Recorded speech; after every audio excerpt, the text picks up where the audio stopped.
is every girl different? So they have to find their balance? Or? Part 2. Got you. All right. Thanks. Hi, it's me, Miss Monica Beverly Hillz from season 5 of RuPaul's Drag Race. I actually have a secret. I'm not from Beverly Hills. And I'm Jade Sotomayor from season 1 of RuPaul's Drag Race, your original fish. And yes, there are still some motherfucking snakes on this plane.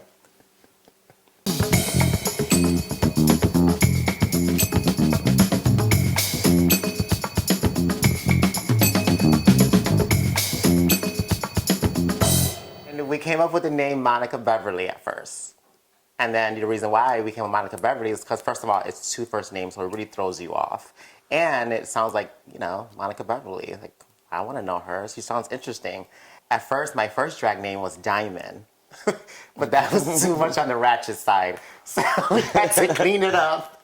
And we came up with the name Monica Beverly at first. But then when I made it up before going on Drag Race, I was like, I needed to have more like, I don't know, more pizzazz, more like a bigger name. So we added on Monica Beverly Hillz. So we just took off the S and put a Z to have more pizzazz, just like me. And bam. And bam. You know, I wouldn't be mad if you be Diamond. I see her as a diamond. She's flashy. Pretty much like hers was given to me, but it wasn't that fancy. I went to my first show and I completely forgot I needed a drag name. And so when they asked me, I was completely confused of what to get. But everybody knew I was a J-Lo fan, and so they wanted me to do Jennifer, but I thought it was just too basic. Yeah. And so I said, just put J, like a J-A-I. And when they announced me as Jade, and I kept it. And it was just one name. I was fine with one name until after RuPaul's Drag Race. Then Facebook was on, and you needed a last name, so I used my real last name, and that's how Jade Sotomayor came out. Well, actually, it's a good name. So I kind of was just blessed with it. It's fancy, right? Fancy, girl. So I met this hoe on the corner of Belmont and Halsted. That's when we started kicking. Yes, I was actually just like... She had a little jersey dress, a little glitter eye. With no boobs. No boobs, because she said real girls are flat-chested too. Yes, so I never wore, you know, I was just very that. I just felt my zhuzh, so I always used to lip prance gloss. up and down Boys Town, and I would see all these queens and just do what they do, and I always was fascinated at how they, you know, people would actually give them a lot of money to do what they were doing. I would always say, oh, I can do that, I can do that, I can do that, I can do that. But she's such a showgirl too. That's why she couldn't resist not performing. Yeah.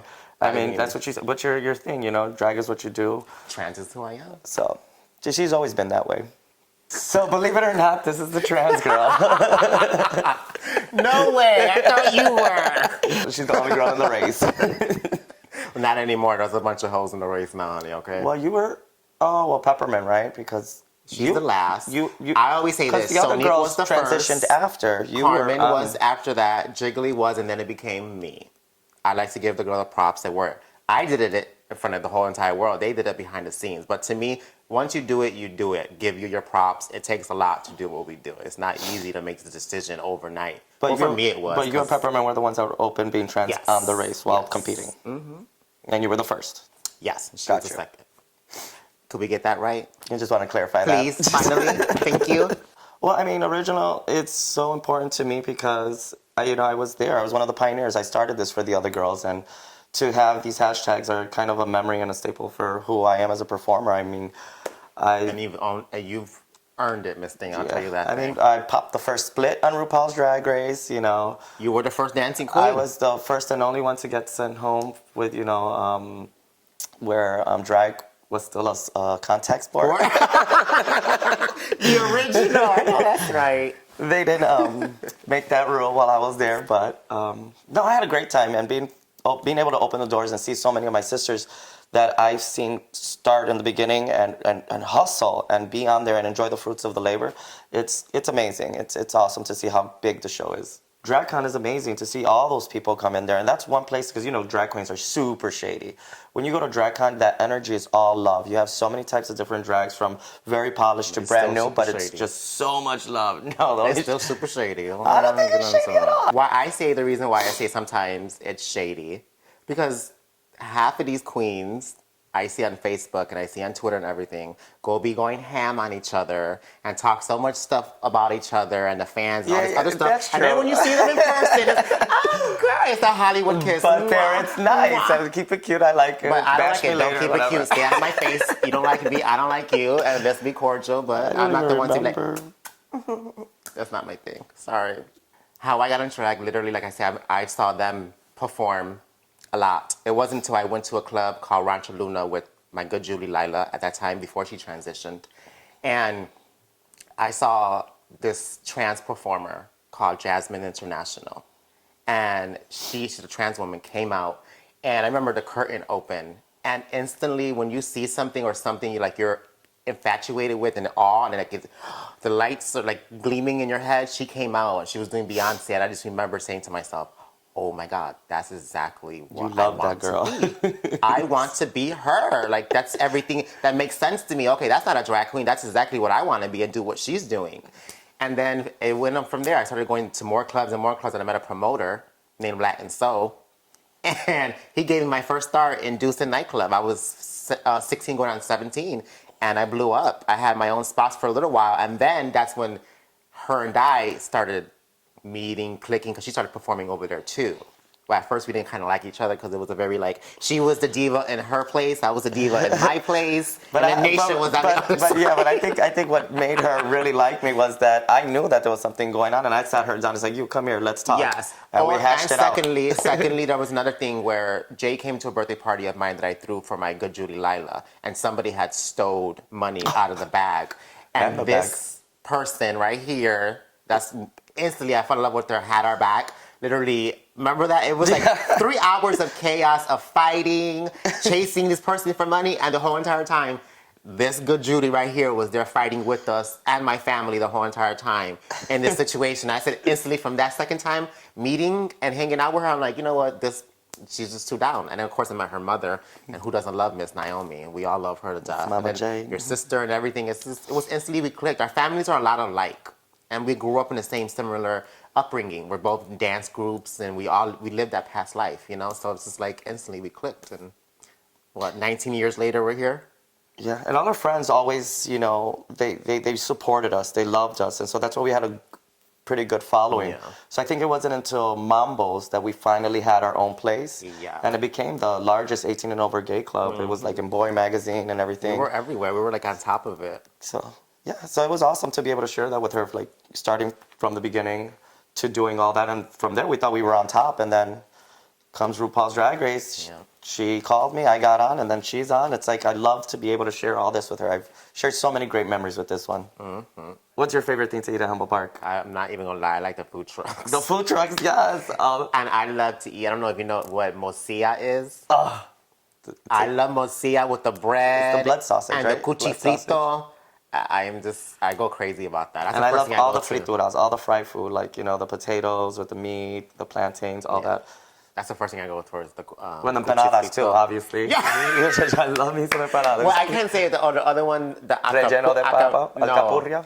Yeah, I can't say that for That's some the reason. fried plantain, right? Yes, with the meat inside of it. Oh, it's so good. Look at me, and now I'm hungry. It's all really fat food, but it's amazing. It's amazing. So good. And to see them prepare it too, you're just like I don't know. When I go there, sometimes I really don't miss it because I grew up there. But when I do go back there, it's just like, wow, I remember when I was a kid running around here. And like, it's beautiful to still see, although the violence is still there, but to still see that people go there and it's like a little Puerto Rico, and like, wow, I grew up here and I danced here for so many years, and I come back as a woman, and it's kind of sometimes a little bit overwhelming to know like I made it out the hood, I haven't gone in a while. I need to go visit. We should go sometime, have some food. The trade there is amazing. I know, I forgot about that. And they love the queen, honey. I tell you all day, I live for a little Humboldt Park trade. You got me thinking, reminiscing. Okay, girl. It's so Puerto Rican, and some people get grossed out when I talk about it. But white rice and corned beef. Corned beef? It's my favorite. Can of corn? And with the cut up fries. You got to throw the fries in there too, girl. The fries in there. What is this? It's basically known as literally poor people food. Like, say if your mother was working all day, she's going to come home real quick and make you rice and corned beef. It's the easiest and fastest thing you can make. And it's the cheapest thing. Meat in a can. Meat in a can. You throw it in there. You throw the potatoes. You throw the sauce, the green peppers, the onions, and you grab regular fries out of the bag, or you just chop them up, potato up, and you throw it inside there. It's fabulous.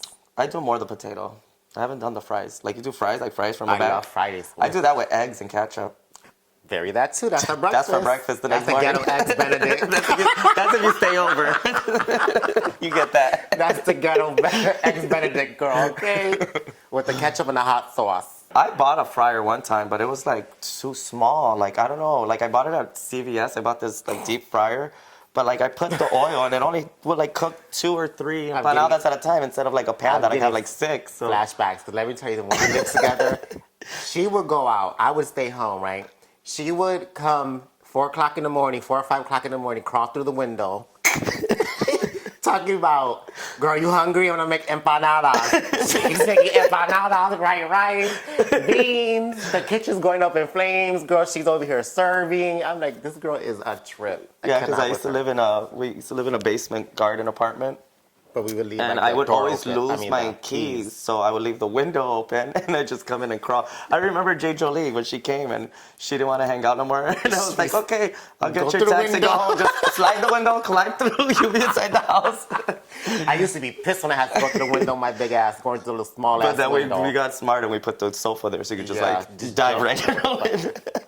We were like 2 cottage girls when we lived together. We could not. It was just too much. My drag is more sensual, sexy. It's more like, I'm really more about like knowing my words and letting you feel what I feel. It's like burlesque without not really taking off my clothes, well, depending on the song. But yeah, that's my drag pretty much. And serving face. I'm just, man, I don't know. I'm just like this ball of energy that like I just love to perform.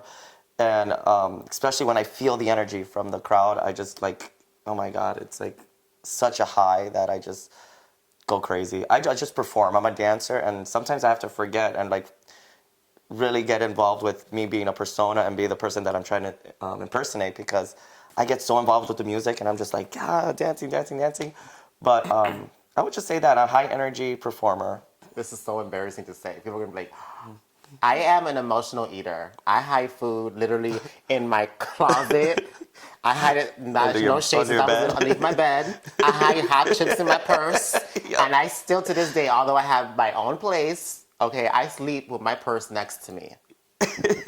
Right next to me. So when I get up, I lean over, open that bag of chips, put it back down, and go right back to sleep. Yeah, I remember like I used to come home from work, and I'll go to Subway and get the sandwich and the chips. Just run, be like, hey, she get off the sofa, I toss her the sandwich and the chips, and boom, boom. Like she'll have it next to her, but she'll wake up, she'll eat it. Crazy like that. Jay, do you hide food? I find food. I don't know if I planned it. Oh my God. Honestly, when I'm feeling hormonal and I'm at home and I get in my feelings, I have to make white rice, corned beef, and salmon patties, because my mom used to make them for me a lot. So when I'm missing home, missing my family, my mother's like really bacalaitos? Yeah, but they're salmon patties. They're like little hush puppy things. Oh, but they have like the salmon inside of them. She makes them so good. I always make them. They're not as good as hers, but because the bacalaitos are cool too. Those are the ones that are like, it's also like a, what do you call that? Like a hush puppy, but like it's how do you say bacalao in English? Salt cod. Huh? Cod. Is it? So, That's a. Man, y'all making me real hungry. I want some bacalao. You want to smell some fish? Smell some cod. Well, fish, like that word, I always thought it was because of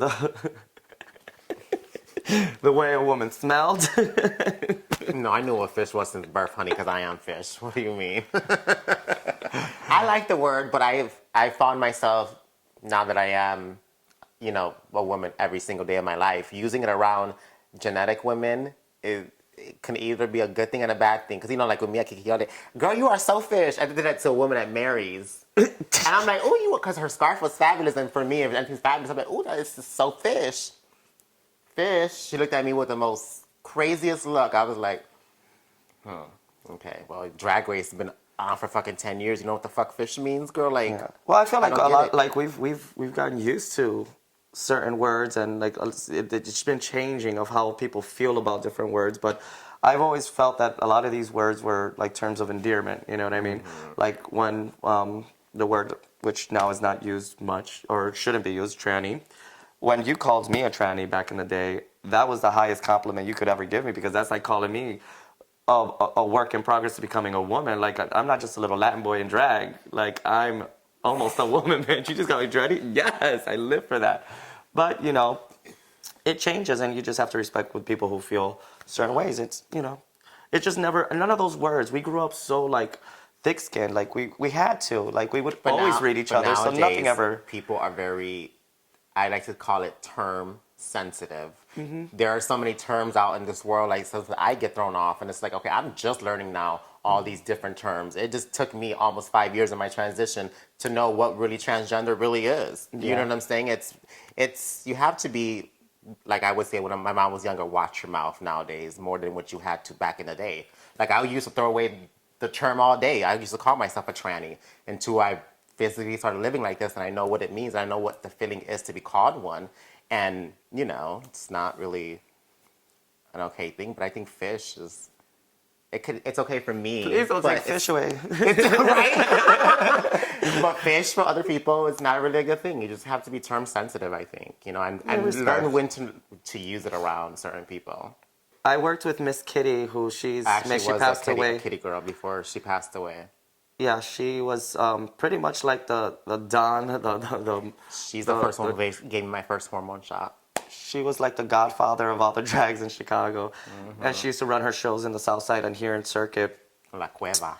Yep. And just before I hit 21, I was one of her girls performing, which Whitney Gaetan had got me the gig too. Because most of these clubs we performed at were straight clubs that just had an LGBT night. But predominantly, most of them in the audience were still straight. So you had to appeal to the audience. Like back in the day, it was very important, although, to be a drag queen, but you had to be what? Fishy. They hired us as go-go dancers in drag to just dance as dancers. Craziness, yeah. We were on the poles. We felt so cunt. Dang, that's that night that we ended up in jail. Oh my God, that one time that we were hired as go-go's, we got real fearful drunk and we could get arrested. It was that what the Lakeshore, right? Or no? Yes, girl, you were driving. I was holding the pee bottle. You're peeing in it, and then we It was a bottle. I thought it was a Ziploc bag. No, remember it was a pee bottle. I had pee all over my hand. Oh yeah. What friends do for each other. So I had either no insurance or suspended. I think it was no insurance, and that's why I got a suspended license after that. But I knew that I was gonna get arrested. But I had a pee, and I said this is gonna take long. So for some reason, I thought that it was a smart idea that while I'm driving and the cop's still coming towards us, for her to hold the water bottle so I could piss in the water bottle. Oh my God. And I pissed all over her. She has that effect. I gave her first golden shower. No, you didn't, Yes, bitch. I did. I'll tell you his name. Don't start with me. Oh, before. There was before. You're probably the third, girl. Don't get ahead of yourself. Back then, it was a lot easier to go through security. You would just use somebody else's ID because you're in full drag. Too, so they can't really clock you. With me, I got thrown on a lot of clubs because I would come every other day with a different ID. I would just steal the IDs because I was a streetwalker. So when I would have trade, I would just steal it out. Oh my God! Remember the ID I had? He was 6'3". Yeah, and it would work. Stupid as hell. Yeah. That's me. She's 2'4". Meanwhile, you got denied. Yeah, denied. We'll go suck some dick in the back alley. I'll be back. True story. Very true story.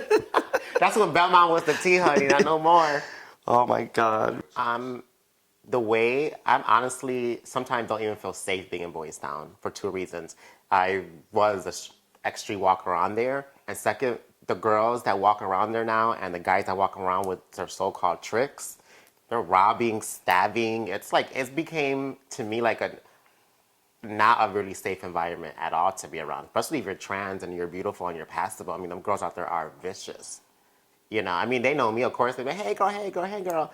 But yeah, I don't even like what goes on in the bars nowadays too. It's just too much. Either it's too cliquey, or this person knows this person, or this person wants to throw you across the room because you don't say hi to them. Hence what happened to me last summer at the Midsummer Fest. Oh my God, tell me. Good girl, too much. But what happened? The haters. Remember when that guy who punched you in the face that threw me across the room at Hamburger Mary's? Oh, that's the guy. Yeah, the muscle guy with the tattoos. Yeah, he's hot. I think the Chicago scene lately especially has been real negative. As in, I'm going to talk from personal experiences because I'm in an experience right now with a certain somebody that I was friends with for a while that has gone behind my back and has tried to defame me, try to steal bookings, try to have people not book me. I don't understand with some girls what the frustration is with other girls working with other girls and just stuff like that. I feel like it's gotten to a point where girls are just like too full of themselves. Girl, they scratched my face off my poster. Who? I don't know who, but they scratched my face. At where? At Hamburger Oh, Mary's. I'm not even gonna say who, but you probably know T already, girl. Who did that? You know who did it? Who? I'm asking you. Is that vodka? Yeah, they scratched my face. Who does that? Yeah, I just don't understand though. I feel like And I don't know because they're all nice to me. Like, so I don't know like who's mad at me. in front of your face. Yeah, so it's like, what the hell, those shady queens. Ugh. Chicago could be a better community. Everybody just fucking relax and chill and do your own thing and just go to work. And ultimately, it's to please the crowd. Like, people are forgetting that drag is supposed to be fun. And it's an outlet for you to be who you want to be and perform and make the crowd happy and keep the clubs going. And when you start being poisonous and vindictive and just being pure evil, it just takes away so much and it kills it for so many of these young girls that are growing, and that's what they see, so they start acting like that, and it just becomes just ridiculous. I just feel like instead of competing with each other, honey, do what I did. Compete with yourself and try to be a better you and try to have some happy in your life that for good things could happen to you. You know, when you're good to somebody and right there in the moment nothing is happening for you, down the line eventually it is. You know, I think if girls work together, stop being so goddamn greedy. If we all put our minds together and work together, yeah, why are we fighting against each other? Like the whole reading, like if you watch RuPaul's Drag Race, it's almost like teaching you. It's almost like school. When we read each other, it's just a form of us battling with each other, but just to grow thick skin with each other. It's nothing to put us down, but to empower us to be stronger. It's not about breaking each other down, and I think these kids don't understand that. And some of the older ones who just are bitter and need to just find themselves and love themselves because I hate when I walk into a gig and then when the first thing a girl want to do is throw a dig and be like, girl, you know I'm just joking. And in my head I'm like, bitch, you know I would drag your motherfucking ass from here. Bitch, if somebody tell you about me, I know you saw me on TV, girl. I don't do that reading, laughing, and ha-ha, because I feel like when you're drinking and you do stuff like that, okay, I can take a read all day because, bitch, I know how to read, honey. I'm from them days where reading was very essential. fundamental. Okay. But I don't like when the girls try to dig because you might find that one, honey.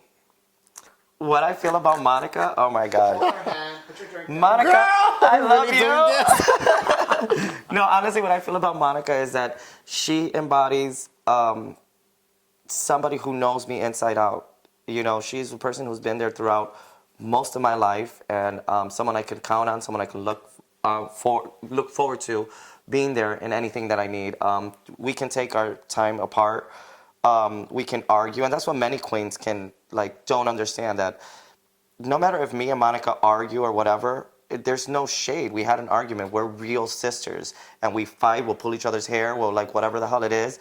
But at the end of the day, we're family. We have each other's back, and what I feel for her is all love. Like, she has been such an amazing person to me, and I just, words cannot express how I feel about you, my love. I love you. I love my sister.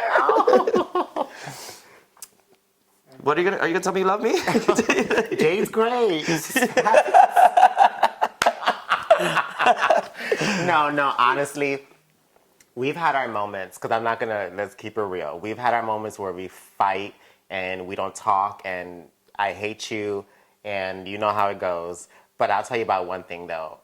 This person and your family and your mother have really saved my life. I was in a dark place years ago before going on the show where I never even thought I was going to make it out alive. And just the love that I received from this human being and your mother, your family, I can never, ever, ever, ever, ever pay you guys back for what you guys have done for me, because you guys honestly saved my life. And I tell your mother that all the time. Your mother is a beautiful person. You're lucky to have the mother that you have, you know, and you are just a testament of that. You're a beautiful human being, despite the crazy that you have. But I appreciate the crazy you have because I'm just as crazy. So. We're two crazy motherfucking bitches. My advice to girls on Drag Race is definitely don't let the game get to you. Show who you are. Study your previous season so that you're very well aware of how the game goes. And just remember that this is just the beginning. So don't stress yourself out and enjoy the ride. I would say to the young girls that are coming up and the young girls that want to do Drag Race, first of all, don't do it just for the money. This is an experience that you're going to have, like they say, for the rest of your life. This is somewhere you're going to go where everybody that is in the room shares the same passion that you have. Enjoy yourself. Don't be too much in your head. And last and final, give them hell, honey. Give me a show because I love to watch the chaos on TV. Yeah, I understand it's a platform. From there, don't expect that just being on the show, everything's handed to you. That's just a platform for you, and what you do from there is what Yes. your career begins. And also sit back and listen because they don't tell you these things to tell you. They tell you these things to make you grow. They're going to break you down to build you back up. Just sit back and what works Get in for me there. is I've taken everybody's advice, and what works for me, I keep. What doesn't, I don't. But I don't ever make somebody who's giving me advice feel that they're not giving me good advice. I try it. If it works, it works. If it doesn't, it doesn't. Moving on. exactly. I believe anybody could be on Drag Race. There's been a couple people that have been on Drag Race that have been surprising to me, and but surprisingly have turned to be like incredible. Shangela's one who was very brand new in her first season, and second season she got a little bit better. But when she came back to All Star, I mean, she was so polished. So it's like, you know, you never know. It's how you take this opportunity. As you say, can anybody be on Drag Race? Well, right now, that's not really the reality that we're living in. But more people like me keep speaking their minds and opening up people's minds. Hopefully, down the line, we will get to a place where we can see everybody on there because I believe that everybody deserves a chance to be on Drag Race. So I don't have to trick them anymore. Okay, no more secrets. No more secrets.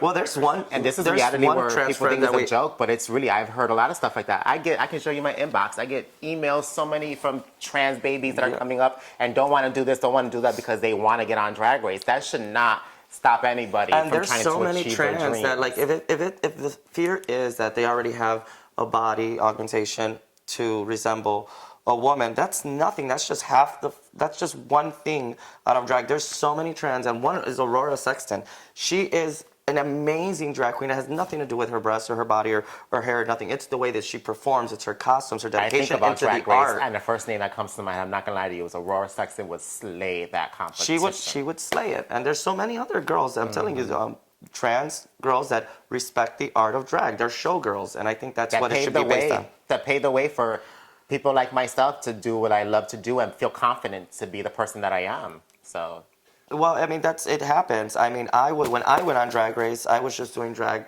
like 4 years or 3 years.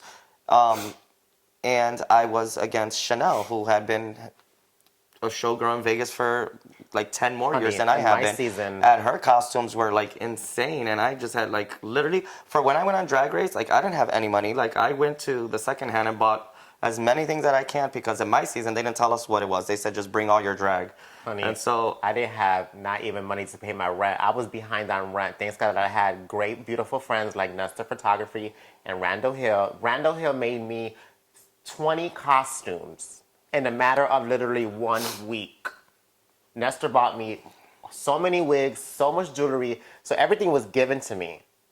All I had to do was just go there and perform. But like you said, it's tough. Like, what do you like? The first thing in my mind is like, oh my God, I have no money for this. And I walked into the room, I see Roxy Andrews, Detox. I seen her in so many goddamn videos. Alyssa Edwards, Coco Montrese. I was so intimidated, but after That's what meeting you all do. of them, you're like, oh, we're all in the same race, and we're all about to have a fair shot. And, at what we do. ultimately, that's what we do regularly outside of the race. What do? We all perform with each other. So you bring to the table what you can. Okay. What Jade does really good, she is an amazing performer. Her technique is very polished. And she's not afraid of dancing in heels. This girl, you can give her a freaking, the highest heel you have, and she will twirl and do all that. I mean, she is truly an artist when she's on stage. I like when you connect because she's like when she does her sexy and sensual numbers. She really connects not only with the audience but with herself. It's like she's really feeling herself. She gets in the moment. You see it in her eyes. You feel it in her movement with her hands. Like it's not faking it. She's really feeling herself, and I love when she turns into that diva. One thing I want Monica to be in 5 years. Well, there's a couple things I want her to be in. Rich is one of them. You gotta take care of your big sister. Okay. But ultimately, just be happy. I want you to be in a place where you feel that you have completely established yourself as a woman in life and in your career, and however else whatever you wanted, you are there, and if not, super close. You got 5 years, Ma. Get rich. Well, first of all, I would like, because I know when you're dancing, that is your happy home. What I want for you in the future is to get back to that place where you could where you can teach again, where you can own your own business. You can travel the world doing what you love to doing, which is what teaching and educating the art of dance, because you're really good at it. You can be like dance moms and own your own studio. That's what I see you as, is doing that, because when you're teaching, you're in your zone. Like me, when I'm feeling my zhuzh, honey, and that's me. You, when you're dancing, you're teaching somebody something, just the way you get in your zone and you're just all about it. That's a powerful thing, and you have it, and you should never let that go to waste. So we got 5 years. We got this. I'm trying to do mine in 2, honey, okay? Fast track. Well, girl, you get rich. I get mine inside the what? Yes. Oh, my God. Oh, I love it. Monica, baby, I love you. Oh, Jade, I love you. Sometimes. Oh, you little bitch. So how about we get in drag and cook us some empanadas? Oh, cute. But let's have a pina colada first. Oh, yes!